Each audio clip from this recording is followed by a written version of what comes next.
الحمد لله رب العالمين، والصلاة والسلام على سيدنا محمد الأمين وعلى آله وصحبه ومن تبعهم بإحسان إلى يوم الدين. الشعبة 42 من شعب الإيمان، الاقتصاد في النفقة وتحريم أكل المال بالباطل. هذه شعبة مهمة لأن أكل الحرام يودي إلى النار، أيما جسم نبت من سحت فالنار أولى به. Alors, la 42e branche de la foi, le fait de savoir comment dépenser, le fait de dépenser dans le halal, dans le limite de ce que Allah subhanahu wa ta'ala a permis, et l'interdiction de consommer les biens entre nous injustement, d'une manière injuste.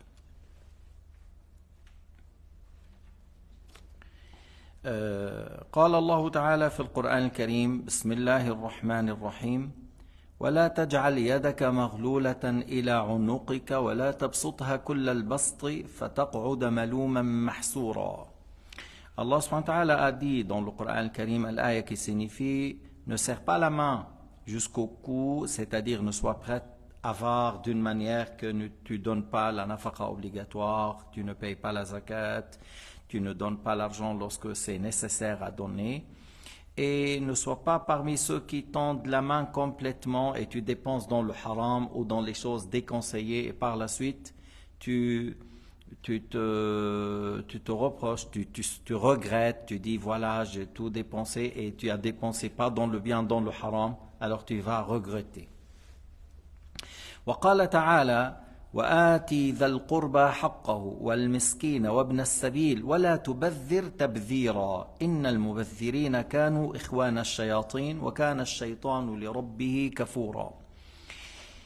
الآية هنا الله تعالى حث فيها على أن يصل الإنسان رحمه إن كان محتاجا للمال بالمال، وأن يعطي المسكين، وأن يعطي ابن السبيل، والمسكين وابن السبيل له حق في الزكاة. ولا تبذر تبذيرا، التبذير هو إنفاق المال في الحرام، وإنفاق المال في الحرام كبيرة من الكبائر. لذلك قال تعالى: إن المبذرين كانوا إخوان الشياطين، أي يشبهون الشياطين، وكان الشيطان لربه كفورا. الشيطان كفر بالله وكفر بأنعم الله عز وجل. Allah subhanahu wa ta'ala a dit dans une autre ayah: donne à ceux qui sont proches de toi ce qu'ils méritent, parce que tu sais, al-aqraboun awla bil ma'rouf, les proches sont prioritaires de ton aumône, de ta générosité. S'il s'agit de la zakat et ils ne sont pas parmi la famille du prophète, tu leur donnes. Si en dehors de ça, par exemple, ils sont dans le besoin et toi tu as les moyens, tu dois leur donner pour resserrer les liens de la famille. Silatul rahim, c'est pas seulement visiter, mais plutôt aider et donner dans l'argent lorsque les proches sont dans le besoin. Le misérable, le pauvre et celui, le personne de passage, ils ont le droit à la zakat. Et supposons que toi, tu as déjà donné la zakat et il y a des gens misérables et pauvres qui donnent. Sois généreux et donne à ces gens-là. Mais Allah Ta'ala a dit: وَلَا تُبَذِّرْ تَبْذِيرًا. Alors, tabzir, c'est le fait de dépenser l'argent dans le haram. Le fait de dépenser l'argent dans le haram, c'est un grand péché. Même si tu as dépensé pour faire un petit péché, tu as payé de l'argent pour un petit péché, ça devient grand. Et c'est pour cela Allah subhanahu wa ta'ala a donné la ressemblance de ceux qui dépensent dans le haram comme les diables, comme les shayatin. وقال تعالى: الذين إذا أنفقوا لم يسرفوا ولم يقتروا وكان بين ذلك قواما. Allah Ta'ala a loué les esclaves de Ar-Rahman, les esclaves pieux, Ibad Ar-Rahman, les vrais esclaves de Dieu, les vrais esclaves de Allah subhanahu wa ta'ala, le clément, sont ceux, lorsqu'ils dépensent, ils ne dépensent pas dans le haram et ils ne pratiquent pas l'avarice complète, de l'avarice dans le sens qu'ils ne donnent même pas la zakat, qu'ils ne donnent pas la nafaqa obligatoire à leur épouse, à leurs enfants, à leurs parents qui sont pauvres, ou que voilà, il est dans il vient l'inviter chez lui, il lui met rien, les proches, il ne leur donne rien. Alors il ne faut pas être de cette manière, il ne faut pas dépenser dans le haram ni dans les choses déconseillées, et il ne faut pas pratiquer l'avarice et ne pas payer la zakat obligatoire et ce qui est de ce genre, parce qu'il y a d'autres choses obligatoires comme la nafaqa obligatoire. Et encore, il y a des choses où c'est très recommandé de donner lorsqu'il s'agit des voisins qui sont dans la famine et toi tu es rassasié, lorsqu'il s'agit de l'arham qui sont dans le besoin, lorsqu'il s'agit de ton invité, lorsqu'il s'agit des gens dans le besoin et la nécessité. وكان بين ذلك قواما, alors il est entre les deux, il dépense dans le bien. لا إسراف في الخير, لا إسراف في الخير.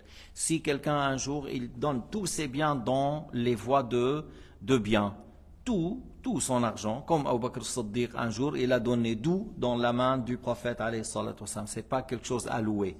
Ça c'est pas critiqué dans l'islam. Même si tu as 10 millions de dollars, un jour tu as dit tous les 10 millions fi sabilillah, voilà, et tu es devenu à zéro, alors le lendemain tu as travaillé dans le souk ou quelque chose pour acheter du pain à ta famille. Mais tu as dépensé 10 millions dans le halal et dans le bien, dans aider les pauvres, les misérables, les gens qui ont eu des grandes épreuves, à l'exemple de ce qui s'est passé en Libye, à Darna, ou au Maroc, où tu as construit une école, tu as construit 2 mosquées. C'est du bien, c'est pas du mal. Ça c'est du bien, c'est pas du mal. فاشتملت هذه الآيات كلها على الأمر بالاقتصاد والنهي عن الإسراف وذلك موافق للنهي عن الإسراف في الأكل والشرب كلوا واشربوا ولا تسرفوا إن الله لا يحب المسرفين. Alors, ces ayats qu'on vient de dire, ça nous a donné qu'il faut savoir dépenser dans le bien, dans les choses recommandées, lorsqu'il s'agit des obligations, et il faut s'éloigner de dépenser dans le haram et dans les choses déconseillées, et que même lorsque tu manges et tu bois, sois un homme au juste milieu. N'exagère pas dans le fait de dépenser pour la nourriture, et surtout ne dépense pas dans le haram. Parce qu'il y a des gens qui achètent l'argent, ils achètent l'alcool, ils achètent la viande non halal, ils mangent des choses qui ne sont pas halal. Alors ça, c'est très très grave. Maintenant, si la personne a dépensé dans le halal, mais il a acheté du viande halal, mais beaucoup, il a acheté beaucoup de fromage, il a acheté beaucoup d'habits, des habits, beaucoup de choses, ça c'est déconseillé, c'est pas haram, mais c'est déconseillé. Hein? Mais bien sûr, on n'a pas le droit de manger de cette manière et laisser les musulmans mourir de faim, ça c'est haram.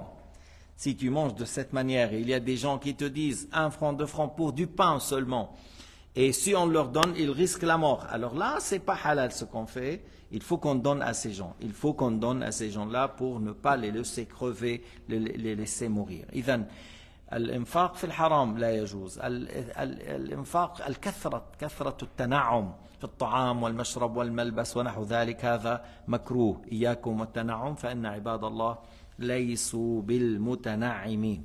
فإذا كلمة الإسراف أحيانا تستعمل للإنفاق في المكروه وأحيانا تستعمل للإنفاق في الحرام.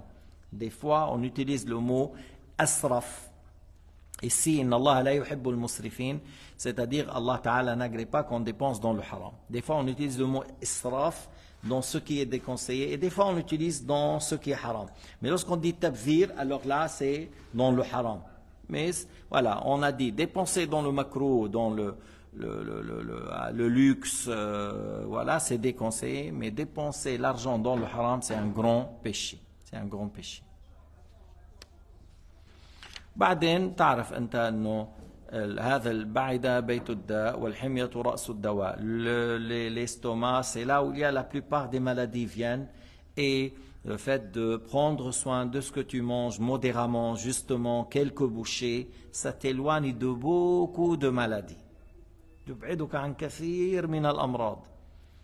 يعني الذي يعمل بالحديث إن كان ولا بد فثلث للطعام ثلث للشراب ثلث للنفس في كثير من الأحيان لا يحتاج يذهب إلى الطبيب. Celui qui pratique que s'il mange le maximum, un tiers pour le repas, un tiers pour boire et un tiers pour bien respirer. Et en même temps, tu trouves, il arrive à bouger, il n'y a pas un surplus dans la graisse, il n'y a pas un surplus dans le sucre, alors par la suite, il sera en bonne forme et en bonne santé. Lorsqu'il y a un surplus dans la graisse, il y a le cholestérol, il y a un surplus dans le sucre, il y a le poids, et puis après, il y a le diabète, et ainsi de suite. Il y a beaucoup de maladies qui viennent de cela. Mais lorsque on mange modérément, ça donne la bonne santé et ça peut faire que moi je me contente de peu, je peux partager avec les autres. أنا يمكن أن آكل هذا الشيء القليل فيمكن أن أقسم الباقي بيني وبين الفقير بيني وبين الجار بيني وبين عابر السبيل إلى غير ذلك. Je peux partager moi et avec les autres une fois que tu as pris l'habitude de se contenter de peu. كان نبينا عليه الصلاة والسلام كذلك والأنبياء يعني سيدنا محمد بل وسائر الأنبياء لا يأكلون حتى الشبع. نحن قوم يعني كيف ورد أنه لا نأكل حتى نجوع وإذا أكلنا لا نشبع. Les prophètes, ils étaient parmi les gens qu'ils ne mangent que lorsqu'ils ont faim. Et lorsqu'ils ont faim, ils ne mangent pas jusqu'au remplir le ventre, jusqu'au qu'ils ressentent vraiment complètement rassasiés. Non. Ils arrêtent de manger avant d'être rassasiés. وعن الحارث عن علي قال ما أنفقت على نفسك وأهل بيتك في غير سرف ولا تبذير وما تصدقت فلك وما أنفقت رياء أو سمعة فذلك حظ الشيطان. Alors le Bayhaqi rapporte de Ali a dit que si tu as dépensé ce que tu dépenses pour toi et pour ta famille, c'est pas dans les choses déconseillées, c'est pas dans le haram, et ce que tu as donné aux misérables, aux pauvres, fi sabilillah, alors c'est en ta faveur. Et ce que tu as dépensé par ostentation et orgueil, voilà, pour que les gens parlent de toi, que tu es généreux, alors ça c'est la part du diable. Et ça c'est un grave péché. المطلوب ألا تنفق رياء ولا سمعة إنما المطلوب أن تنفق مرضاة طلبا لمرضاة الله. وعن سعيد بن جبير في قوله عز وجل ما أنفقتم من شيء فهو يخلفه وهو خير الرازقين قال ما أنفقتم في غير إسراف ولا تقتير. سعيد بن الجبير هذا الذي قتله الحجاج وقال له شقي بن كسير قال له أمي أعرف باسمي منك. سعيد بن جبير c'est un grand مجتهد. Il a été tué pour un grand injuste qui s'appelle le Hajjaj ibn Yusuf. Il a dit comment tu t'appelles? قال سعيد بن جبير. قال mais toi الشقي بن كسير. Saïd c'est heureux, alors lui a dit tu es le malheureux. Jubayr, lorsque tu dis celui qui répare les choses, il a dit non, plutôt Kusayr, celui qui casse les choses. Il a dit ma mère connaît mon nom mieux que toi. Bon, bref, c'était un homme très fort. Cet homme-là, c'est un grand mujtahid, Saïd ibn Jubayr. Il a tué le Hajjaj, mais après lui, il est devenu comme un fou. Il n'a plus tué des personnes après lui, et quelques jours après, il est mort. Au sujet de l'aya, ce que vous dépensez, l'aya qui signifie ce que vous dépensez, c'est Allah qui vous le remplace, et c'est Allah Ta'ala qui donne la pourvoyance. Alors il a dit, sans dépenser dans le déconseillé et sans dépenser dans le haram. Il a dit là, Allah Ta'ala, il vous le remplace et il met la baraka dans vos biens. قال أيضا عن الحسن البصري قال ما أنفق رجل على أهله في غير إسراف ولا إقتار فهو في سبيل الله. Hassan al-Basri, il a dit ce que la personne dépense pour son épouse, ses enfants, ses parents, voilà, ses sœurs qui sont à la maison des fois, qui n'ont pas de moyens. Alors lui, il dépense, mais il ne va pas dans le déconseillé, il ne va pas dans le haram. Il a dit ça c'est fi sabilillah. Et tu sais, ici, il y a plus de récompenses. Parce qu'il s'agit là de l'obligation. Tu dépenses pour les parents pauvres, pour l'épouse, pour les enfants, pour les sœurs qui n'ont pas les moyens et qui sont parmi l'arham et tu dépenses. Tout ça c'est dans l'obligation. Alors il y a plus de récompenses que le fait de donner aux misérables. Parce que l'autre est recommandé et là c'est obligatoire. Alors, هذا في سبيل الله.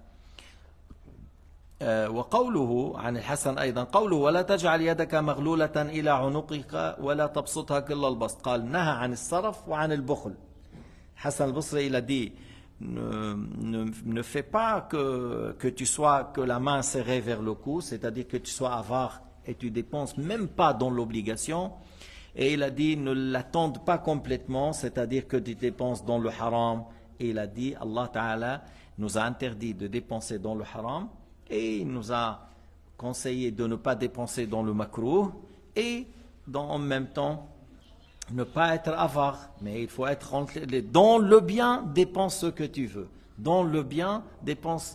Si quelqu'un il dit, mais moi j'arrive à travailler, et je gagne par jour 1 dinar, et tous les jours j'aimerais inviter 20 pauvres. Et voilà, chaque jour. Et il y a des saints qui faisaient ça. Il y a des saints qui faisaient ça. Ils gagnent ce qu'ils gagnent, ils donnent aux pauvres, et le lendemain ils travaillent, et il ne met rien à côté. ما بيترك شيء إلا يجحده. هذا لأن توكله على ربه عظيم ولأن ثقته بربه عظيمة وهذا الله تعالى يعطيه للقليل القليل من عباده. C'est très rare que tu trouves la personne qui gagne bien sa vie, il dépense tout sans rien laisser pour demain. Et il donne aux pauvres, soit il invite à manger les pauvres, ou il leur donne eux l'argent et eux ils préparent, comme Abu Ja'far al-Haddad, le cheikh de l'imam al-Junayd. Pendant 15 ans il faisait ça. Il descendait au souk, il gagnait bien, il dépensait, il ne gardait rien. Et le lendemain il fait la même chose.